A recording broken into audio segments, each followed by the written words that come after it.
So trying to give you an idea of the difference in the parrotlets and the cockatiel babies, even though they're about the same size, same age. Here's my older blue parrotlet, and there's the cockatiel.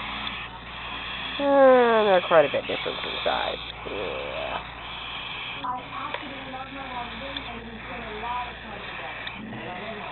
I'll put you up there. How's that?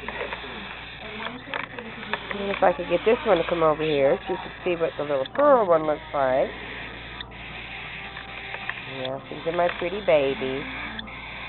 And their mouths are always open. They think they're hungry all the time. Just like all the other babies. And those are my teal babies. There's my little parrotlet watching down from the top.